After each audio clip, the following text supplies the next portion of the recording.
Welcome to episode 551 of AI Brief. I'm Amin, and I'm here with my co-host Leah. Today we're taking a deep dive into some really fascinating source material, looking at how AI is basically becoming this medical second opinion that patients were never supposed to have. Which is such a massive shift in how we approach healthcare. Totally. And then we've also got a roundup of the latest science news, covering everything from deep-sea discoveries to Mars. Plus, we'll hit a rapid-fire list of today's top AI productivity tools. I feel like there's a real thematic connection across all these stories today. It's really about technology rapidly illuminating the unknown, Whether that unknown is buried deep inside the human body or literally hiding in the deepest parts of the ocean. So true. Well, let's jump into today's new updates and start with that unknown inside the medical system.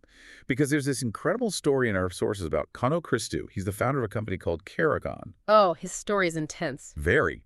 He went from being this elite health optimizer to a cancer patient almost overnight. And the way they caught it is just a testament to how opaque the human body can actually be.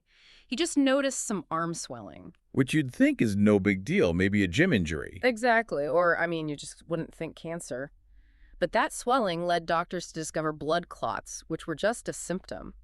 The root cause was this large, aggressive lymphoma hiding deep behind his sternum. And that diagnosis threw him straight into this nightmare medical labyrinth. His doctors fundamentally disagreed on how to save his life. Which is terrifying. His initial oncologist wanted a lighter chemo regimen. But then he gets a second opinion, and that doctor pushes for a much harsher, aggressive treatment. So Christou just goes all out and gets 12 different medical opinions. 12? I can't even imagine. Right. 11 of those 12 backed the aggressive route, which he ended up taking. But I just have to pause because managing 12 oncology opinions sounds like a logistical impossibility for a healthy person. Let alone someone who is actively undergoing brutal chemotherapy. The sheer volume of data is just overwhelming. You've got hundreds of pages of blood work, multiple PT scans, symptom logs. All the conflicting clinical notes from a dozen specialists. Exactly. Yeah. Historically, a patient is just completely at the mercy of the bureaucracy in that scenario. Which is where his intervention comes in. During his treatment, Christou took all of that raw data, every single scan and blood test, and just fed it into Claude. I know some people might hear that and think it's a massive risk, like putting raw life or death charts into a general AI. Yeah, hallucinations would be a huge concern. Totally valid concern. But it's crucial to look at how he used it. He didn't use the AI as a doctor to, diagnose him or prescribe meds. Right. It's more like he hired a tireless paralegal to review a massive case file. That is a great analogy. Because, a paralegal doesn't walk into court and argue the case. That's the lawyer's job, or in this case, the doctor's job. But a brilliant paralegal organizes thousands of pages of discovery, finds the contradictions, and tells you exactly what questions to ask on the stand. Which is exactly what Claude did for him. It organized the data so he could ask his human doctors highly targeted questions. And that actually became the deciding factor at the very end of his treatment. This is the climax of the story. He gets a final PT scan, and it comes back looking suspicious. The terrifying assumption is, well, the chemo failed.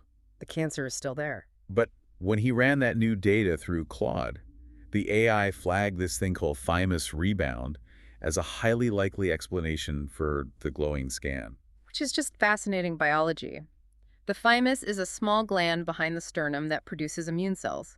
When your body goes through intense trauma, like chemo, the thymus shrinks. Oh, wow. But once the toxic treatment stops, the gland overcompensates to rapidly rebuild your immune system so it swells up dramatically. And because it's swelling with all this rapid cellular growth, it lights up on a PT scan, just like a tumor. Precisely.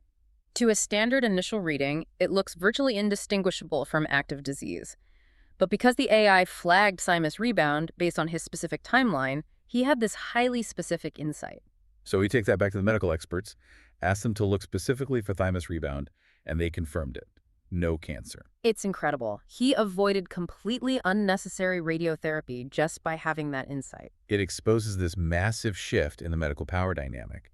For centuries, medicine has been based on extreme information asymmetry. The doctor holds all the knowledge, the patient holds none. But AI is finally breaking that, giving patients the leverage to actually cross-examine their own care. It's a huge shift, and making sense of massive amounts of hidden data, perfectly bridges us into the other scientific breakthroughs in our deep dive today. For sure. So shifting gears to everything else in AI today, we've got a lot of ground to cover in our science roundup. And Leah, I'll let you take the lead on this section.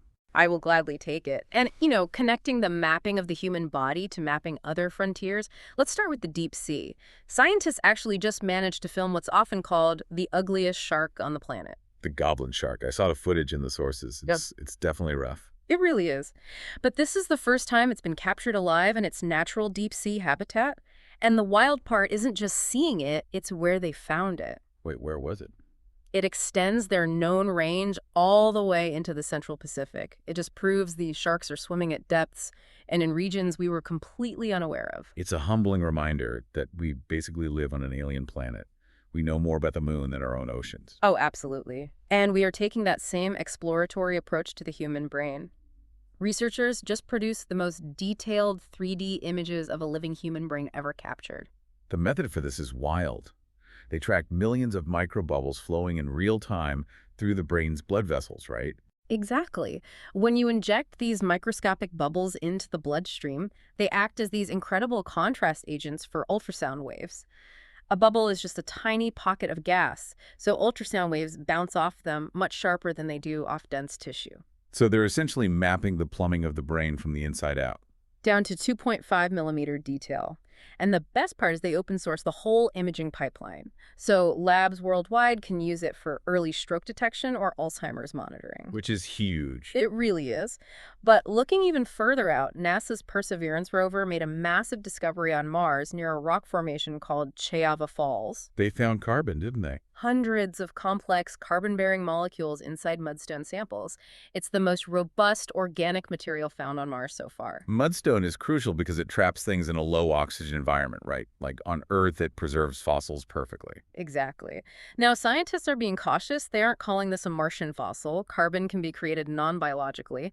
But finding it in ancient mudstone strongly suggests Mars once had the chemical ingredients for life. When I look at all three of those, the goblin shark, tracking microbubbles in a brain, analyzing Martian mudstone, there's this hidden denominator. The sheer computational power required to process those data sets is unimaginable. Which brings us to the IBM hardware breakthrough. Yes.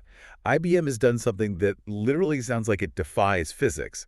They packed 100 billion transistors into a fingernail-sized 0.7 nanometer chip. 100 billion on a fingernail. It's mind-bending. And to do it, they had to ditch traditional flat chip designs and move to a 3D architecture. I like to think of it like urban planning in Manhattan. In the early days, you just build sprawling suburbs out flat. But eventually you run out of island space. Exactly. You hit the physical borders of the silicon footprint. If you still need to fit billions of transistors on that real estate, you can't build outward. You have to build skyscrapers. That is the perfect way to visualize it. When you build vertical digital skyscrapers, the data just takes an elevator. It doesn't travel miles across a flat chip. And because the commute is instantaneous, the energy required drops off a cliff. The sources say this promises 50% higher performance or 70% better energy efficiency. Which is exactly the hyperdense infrastructure we need to process the massive data sets we just talked about. Well, that perfectly transitions us from the massive infrastructure of tomorrow down to the practical tools trending today. Let's run through these AI applications you can actually use right now. Let's hear them. First up is Wispr Flow. It sits across your whole OS, and the promise is you stop typing and start speaking 4 times faster. Oh, that sounds amazing. It's super practical. Like imagine drafting a long project proposal hands-free. You just pace your office and speak naturally, and it formats everything perfectly. That would save so much time. Definitely.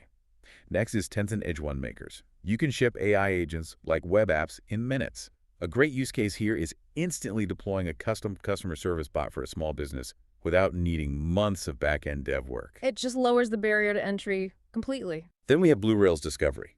This is the infrastructure AI agents use to find and pay you. So you build a specialized service, and other agents find it, use it, and autonomously process a micropayment to your account. Wait, no human invoices, just agents paying agents. Literally a machine-to-machine economy. But of course, when those autonomous workflows break, you need AgentX. It lets you evaluate agents, pinpoint where the logic failed, and fix it with one click. So it's basically a digital mechanic. Exactly. Next is BrowserAct, which is web browser automation for AI. You deploy an agent to autonomously scrape and compile research data from multiple sites while you sleep. I definitely need that one. Same. And finally, Skybridge. It's a full-stack open-source React framework for MCP apps. MCP stands for Machine Control Protocol, and it basically standardizes how AI connects to local files and takes actions, so developers can rapidly build complex web apps from the ground up. What I love about this list, especially tools like Bluerails and AgentX, is how they remove the back-end friction. They're taking AI agents from being these cool novelties and turning them into reliable, monetizable digital employees. Which leads to a pretty wild closing thought. If you look at this entire deep dive, we saw an AI act as a medical paralegal to help a patient avoid radiation. We looked at 3D computing, infrastructure mapping, brains, and Mars. And now we have tools letting agents browse the web and pay each other autonomously. It's all accelerating so fast. It really is. We are rapidly moving into an era where AI doesn't just answer our questions anymore. It actively executes life-altering tasks on our behalf. That is definitely something to think about. Well, thanks for listening, everyone. Be sure to follow and share the podcast. See you in